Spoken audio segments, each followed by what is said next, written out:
High, আমি শিল্পা। তো আজ চলে এসেছি আমার নিজের বিয়ের গাছকৌটোটা। হ্যাঁ, আমি নিজের কথাই বলছি। নিজের জন্য যেটা আমি স্পেশালি কাস্টমাইজ করেছি সেটাই আজ তোমাদের সাথে শেয়ার করতে। চলো তাহলে দেখি আমি কিভাবে আমার নিজের বিয়ের গাছকৌটোটা করেছি। এটা হলো আমার নিজের বিয়ের গাছকৌটোর পার্ট 1। এই যে ফাঁকা গাছকৌটোটা, যেটা এমনিতে একদমই ভালো লাগছিল না, তাই এখানে বউয়ের একটা ফেস ড্র করে নিয়েছি। এখানে দেখো বডিটা করছি, তারপরেই এখানে স্কিন কালার দিয়ে বউয়ের স্কিনটা করে নিয়েছিলাম।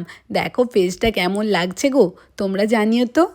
অনেকেই ভাবো যে গাছকৌটোর দাম কেন একটু বেশি হয়, তো দেখো তোমরা দেখলেই বুঝতে পারবে স্টেপ বাই স্টেপ কতটা কাজ করতে হয়। সেটাই আমি তোমাদের সামনে তুলে ধরেছি যে কিভাবে আমি গাছকৌটোটা ড্র করেছি।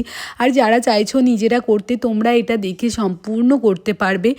যদিও প্রতিটা ক্লায়েন্টের অর্ডারই আমার কাছে স্পেশাল হয়, তবে নিজের বিয়েটা তো আরও স্পেশাল।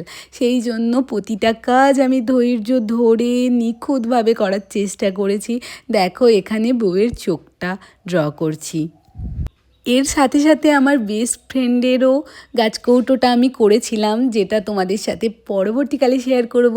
বাকিটা আমি প্রথমেই হোয়াইট বেস নিয়ে নিয়েছিলাম, তারপরেই দেখো এখানে রেড, অরেঞ্জ এবং ইয়েলোর একটা কন্ট্রাস্টে কালার তৈরি করেছি। তোমরা বলো তো যে তোমাদের কোন কন্ট্রাস্টটা ভালো লাগে, না সিম্পলি রেডটা ভালো লাগে বা মেরুনটা ভালো লাগে। এই দেখো এখানে আমি এই বউয়ের একটা মুকুট তৈরি করছি, যেটাও আমি খুব নিখুঁত করে করার চেষ্টা করি বরাবর, সে ক্লায়েন্টেরই হোক কি নিজেরই হোক। দেখো তো আমার বউটাকে কেমন লাগছে, আমার মতো কি লাগছে, তোমরা সেটাও জানিও। সামনেই যাদের বিয়ে রয়েছে, যারা চাইছো এত সুন্দর সুন্দর বিয়ের সামগ্রী আমার থেকে কাস্টমাইজ করিয়ে নেবে আর নিজের স্পেশাল দিনটা আরও স্পেশাল করে তুলবে, তারা ঝটপট আমার সাথে যোগাযোগ করে নিও। এই যে দেখো এখানে গজরা করছি, যেটা আমরা আজকালকার দিনে সবাই দিয়ে থাকি আগেকার দিনের মতো।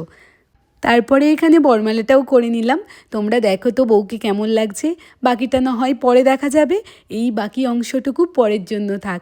Stay tune for the next video. Till then by.